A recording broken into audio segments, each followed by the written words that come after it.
Alright, we live in a society, so it's time for Justice Society of Superheroes. This is by Paul Levi's, the inventor of jeans and the music of Stiltskin. I have already shown off the more impressive first appearance from this run that I have. So here is the second one. This is maybe the first appearance of Mockingbird, Batman's daughter. I say maybe because most people say this is her first appearance, but her first appearance is actually in DC Superstars 17, which I didn't have. That was her first appearance. It introduced her and showed her backstory.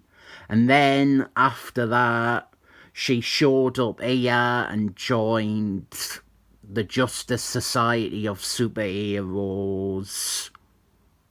Though it's next issue where that happens. We just see her a few times in this one.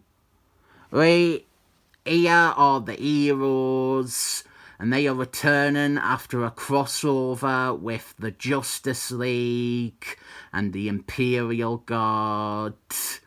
And waiting for them in their base is Bruce Kane, former Batman, and now a police. And Green Lanterns, the retroactively gay version. He is feeling a bit out of sorts.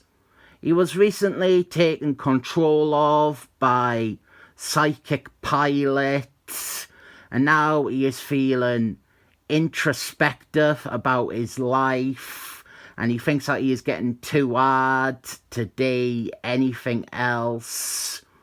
Bruce Kane, he has shown up to serve them with legal papers for reckless endangerment, and he is about set to arrest the heroes. And what is eating Batman? He is very out of character, isn't he? The previous issue featured Psychic Pilot controlling one of the Justice Society of Superheroes to turn on their friends. I wonder if that is happening again. Yes, it is. A fight breaks out. Supergirl gets shot with a flamethrower, which seriously injures her somehow. And the team depart just as Robert, Dick Grayskull, and Minuteman show up. And they buy into Batman's claims that the Justice Society of Superheroes have become a danger to the public. So some other Justice Society of Superheroes members are called in. We have Starman, Captain Mid-Nite, and Wonder Woman. And while Batman is doing this, the heroes get Supergirl to a hospital, and they are being spied on by a figure shrouded in shadows that is deliberately meant to look like Batman's silhouette. It is Mockingbird, and this figure is so clearly not drawn as it is blatantly Batman that they have drawn. There is no fucking chance this is Mockingbird. It's very, very obviously just Batman.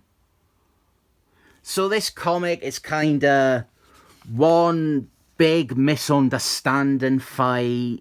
We have the Justice Society of Superheroes fighting some other members of the Justice Society of Superheroes. And Here is a splash page showing us that all of this could be resolved by just using Wonder Woman's magic rope to sort out the truth. Wonder Woman is the worst character to involve in misunderstanding fights because of that. We do have some fun matchups. None of them really get much meat to them, but we get to see some skirmishes like Bucky and Starman and Flask and Captain Mid-Nite. The best one is Robert and Stephen Hawkman. That one is good. Meanwhile, the Mockingbird silhouette is still very, very obviously Batman. She checks in on Supergirl. Maybe this bottom one here, the legs look a bit more feminine. That's Mockingbird, I guess. But like, up here, it's so annoyingly just Batman. You can see the back of the cowl where it is flat, and it should instead be Mockingbird's hair. Terrible. Also, Superman was in that scene, and he arrives with Supergirl to break up the fussing and the feuding.